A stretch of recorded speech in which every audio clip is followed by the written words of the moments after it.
बिस्मिल्लाह रहमान रहीम। आज मैं आपको एक इन्फॉर्मेशन दूंगी कि हमारे कानों पर जो बुढ़ापे में जाकर बाल आ जाते हैं वो किस चीज़ की निशानदेही है, वो दरअसल किस चीज़ की अलामत है। जब इंसान नाबालिग होता है, कोई भी बच्चा या बच्ची नाबालिग होते हैं, तो उसके जो गुनाह होते हैं वो उसके अमाल नामे में नहीं लिखे जाते, लेकिन जो उसके नेकियां होती हैं, जो उसने नेकियां की होती हैं, उसका सवाब भी उसको मिलता है और उसके वालिदैन के भी नामाए अमाल में वो जो सवाब है उन नेकियों का वो लिख दिया जाता है।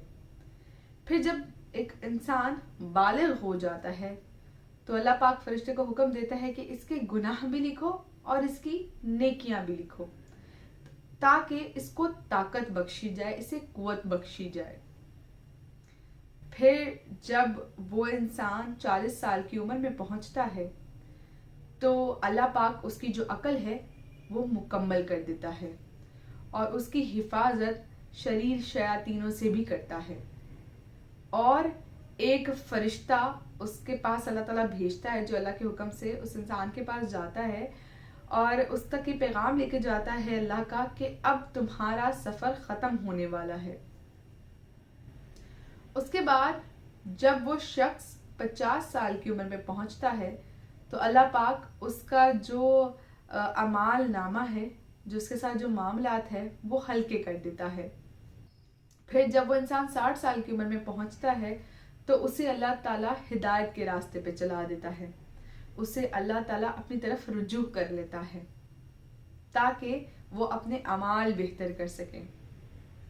फिर जब वो 70 साल की उम्र तक पहुंचता है तो आसमान वाले भी उससे मोहब्बत करने लग जाते हैं। फिर जब इंसान 80 साल की उम्र में पहुंचता है तो अल्लाह पाक उसके पिछले तमाम गुनाह माफ़ कर देता है, उसके मामलात बेहतर कर देता है। फिर जब वो इंसान 90 साल की उम्र में पहुंचता है तो उसे अल्लाह पाक का कैदी कह दिया जाता है कि वह ज़मीन पर अल्लाह का कैदी है। फिर जब वो 100 साल इस ज़मीन पर पूरे कर लेता है, 100 साल की उम्र में पहुंच जाता है, तो ज़मीन और आसमान की सारी मखलूकें उससे मोहब्बत करने लग जाती हैं और अल्लाह पाक की तरफ से उसे बार बार हुक्म होता है कि अपने गुनाहों की तौबा कर ले, अपने गुनाहों की माफ़ी मांग ले। और फिर उसने जो भी अपनी जवानी में, अपनी सेहत याबी में जो भी नेकियां की होती हैं वो बराबर उसके अमाल नामे में लिख दी जाती हैं और वो अपने घर वालों के लिए शिफात का बाइस भी बनता है। बुढ़ापे में अक्सर कुछ लोगों के कानों पे बाल आना शुरू हो जाते हैं। जैसे कि मैंने शुरू में बताया कि लोगों को ये मालूम ही नहीं है कि कानों पे जो बाल आ जाए तो वो किस चीज़ की निशानदेही है। तो जो कानों पर बाल आ जाते हैं, कुछ लोगों के 50 साल की उम्र में आ जाते हैं, कुछ के 100 साल की उम्र में जाके आते हैं।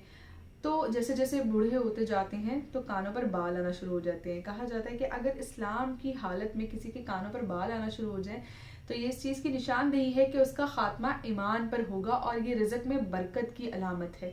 बहुत सारे लोग कहते हैं कि कानों पे बाल आ जाना नहूसत की अलामत है, जो कि सरासर गलत है। ऐसा कुछ भी नहीं है। जो कानों पे बाल आ जाते हैं बुढ़ापे की उम्र में जाकर, वो इस चीज़ की निशानदेही है कि आपका खात्मा ईमान पर होगा और इस चीज़ की निशानदेही है कि वो खैर व बरकत और आफियत और रिज़्क का बाइस बनेंगे।